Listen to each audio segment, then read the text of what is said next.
Hey guys, what's good? Welcome back to JDB Selects. Hope you enjoyed round 8, the Anzac round. The Warriors couldn't get it done against the Storm, but a great round of footy nonetheless. Let's have a look back at how we did last week. Last week we got 5 out of 8, with the Panthers being upset by the Rabbitohs. The Eels had a shocking first half against the Broncos, and then as I just touched on too, the Warriors couldn't get it done against the Storm. If you don't know by now or you are new here, we are running a subscribers tipping competition this year. All the details to join are shown on screen. Get involved if you're keen. If you join late, you won't be starting from zero, so you are still a chance. There's really no excuse not to join. And for maybe the second or third week running, Papa Guns is still atop the ladder with 45 points. Congrats to all the players that got a perfect round last week. I think there was another 4 or 5 tippers who got a perfect round, so congrats to them. Congrats to Papa Guns. Good luck to everyone this week. Let's get stuck into my tips for round 9. Round 9 gets underway on Thursday night with the 5th place Cronulla Sharks taking on the 15th place North Queensland Cowboys at PointsBet Stadium in Sydney. The Sharks fought off a very game Bulldogs side, securing a 33-20 point win, thanks largely in part to a first half hat-trick from fullback Will Kennedy. Brinton Niokora was at his rampaging best and looked dangerous every time he touched the ball. The Sharks' winning margin could have been even wider if it wasn't for a horrible botched try from Ronaldo Mulitalo, but in the end no damage was done as the Sharks cruised home, even allowing Nico Hines to take a late field goal to rub salt into the Bulldogs' wounds. As for the Cowboys managed to secure a crucial win over the Newcastle Knights last Saturday, hanging on at home to win their third game of the season, 18 points to 16 in a scrappy affair. North Queensland could have easily pulled away from the Knights if it wasn't for a couple of botched tries from Scott Drinkwater and Jeremiah Nanai, as well as countless unforced errors, which included Murray Taulagi spending 10 minutes in the bin for a completely unnecessary late shot. Looking at the two sides head-to-head, the Sharks have won 8 of the last 9 and have only lost to the Cowboys twice in Sydney since 2015, so I am going to back the Sharks here. The Sharks are looking good in attack but have let in a fair few points, so I'm just going to take the Sharks to win here 1-12. Moving to the first of 2 Friday fixtures, we have the 13th placed Parramatta Eels taking on the 12th placed Newcastle Knights at CommBank Stadium in Sydney. Starting first with the Eels, who after a poor first half saw them head into the sheds down 22 points to 6, and despite a second half fight back, they were unable to run down the high-flying Broncos, going down 16 points to 26. Even in trying weather conditions, the Eels' handling was abysmal, only managing to complete at 68%. The match was overshadowed by the complete circus that is hip drop tackles and the crackdown on them. Both Ezra Mam and Jermaine Hopgood spent time in the bin for one, while Payne Haas avoided punishment on the field but was subsequently suspended. Clint Gutherson continues to lead from the front for the Eels, while Ryan Madison has continued to improve week on week since returning from his suspension. Parramatta will be without Regan Campbell-Gillard for an extended period of time, thanks to that hip drop tackle from Payne Haas, or potential hip drop tackle, don't shoot the messenger. And also Bailey Simonson is in doubt with a head knock. And as for the Knights, Newcastle looked back to their old ways against the Cowboys last week, only managing to complete at 66%, going down 16 points to 18. Even the return of KP, Kalen Ponga, playing in his 100th game and a one-man advantage for 10 minutes wasn't enough to get the Knights home, as handling errors cost them dearly. Speaking of Ponga, understandably he had a reserve start off the bench, but did warm into the game as it progressed, so that can only be good signs for Newcastle going forward. Looking at the two sides head-to-head, Parramatta have won 5 straight against the Knights. However, the Eels have lost 4 of their last 5 games in Sydney against Newcastle.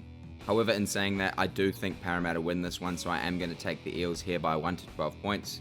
Parramatta have been my bogey side with the tipping this year. They've let me down far too many times, but they have been competitive in a majority of their games and should be too strong for the Knights at home. And the second Friday fixture is an absolute blockbuster clash between the first placed Brisbane Broncos and the 4th placed South Sydney Rabbitohs at Suncorp. Starting first with the Broncos, they came out flying out of the gates against the Eels last week, heading into the sheds ahead 22 points to 6. Everything was going their way in the first half, the bounce of the ball, you name it, it was the Broncos' night in the first 40.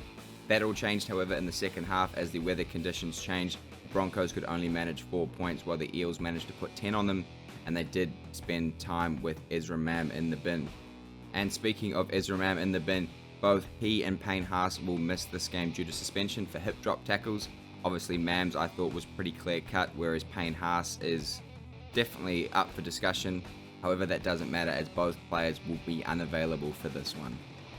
And as for South Sydney, after a gritty first 10 minutes, it looked like the Bunnies were going to get swamped, but who else but Latrell Mitchell to step up and take control of the game. Latrell was at his barnstorming best with some of the best flick passes you'll ever see. Souths were by far the better side in the first 40, completing at 91%, however found themselves all square at 6-all going into the sheds. The second half was very similar to the first, with Penrith looking to be home and hosed with an 8-point lead with 5 to play, before again the left side of South Sydney and Latrell Mitchell came to life, scoring a try himself and playing a key role in getting the ball wide to Alex Johnston and Isaiah Tass to secure a 78-minute try to snap a 7-game losing streak to the Panthers at a core.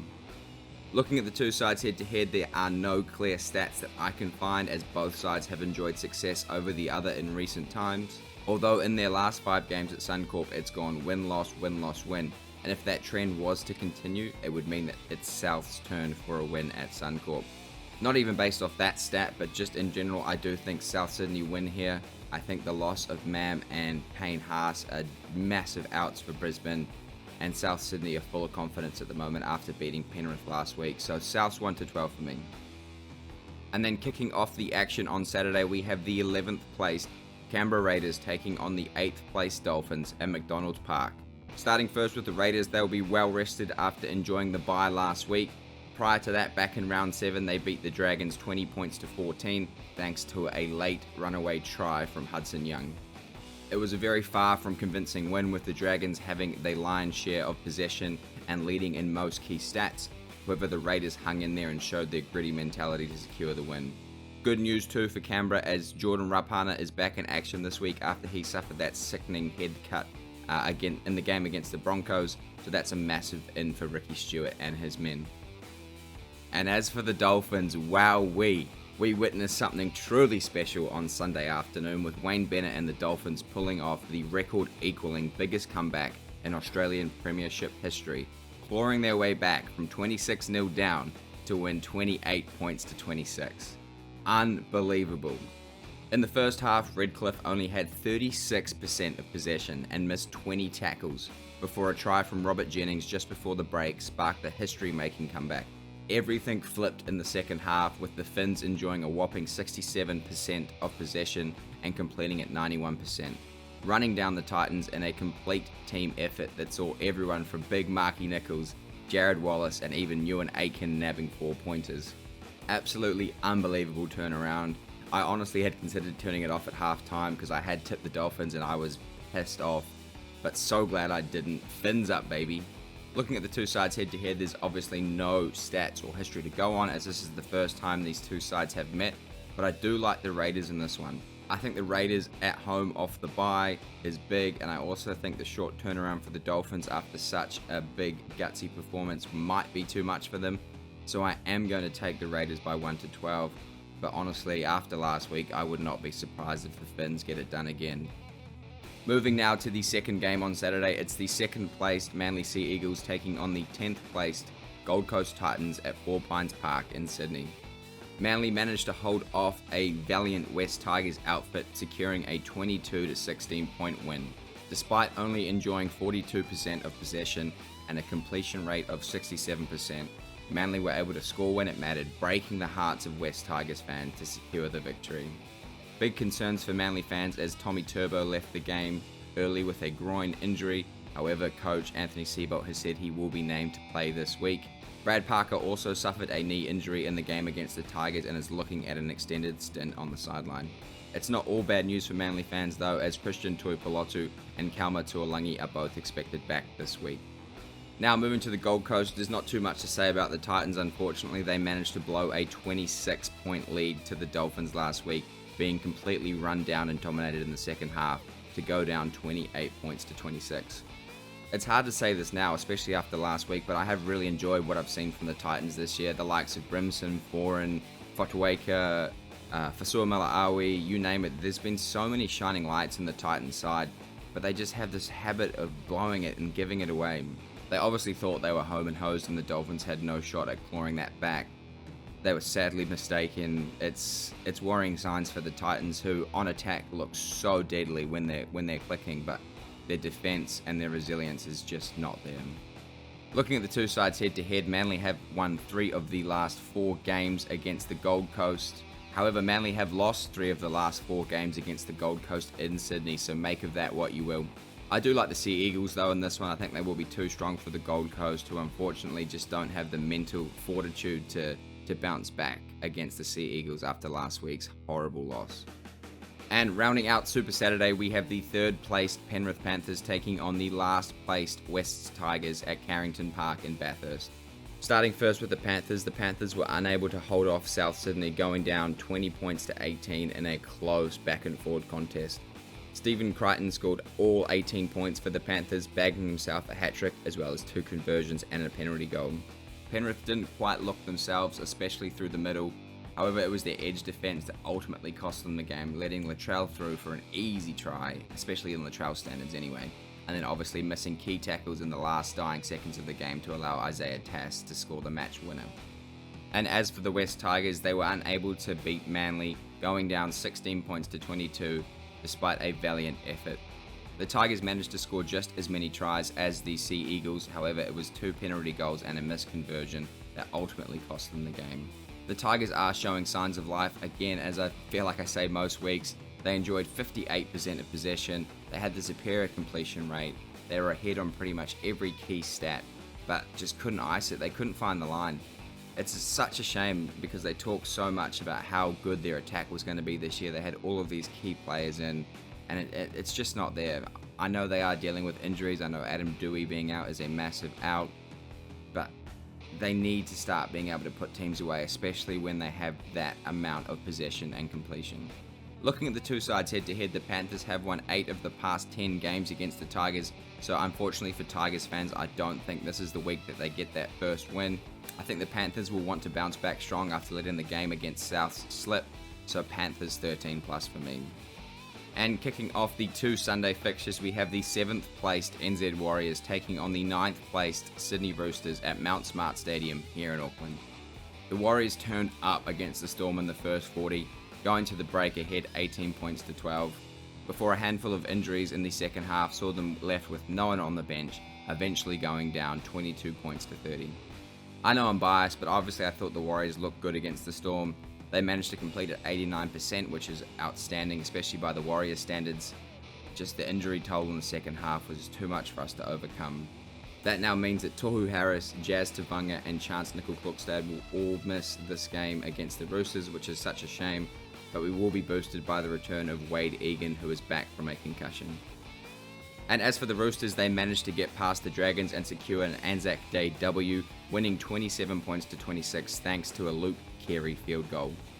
This was a real back and forth game where it looked like the Roosters were going to pull away, then the Dragons were going to peg it back, and Roosters pull away again, and then obviously it went right down to the wire, with the field goal being the only difference between the two sides.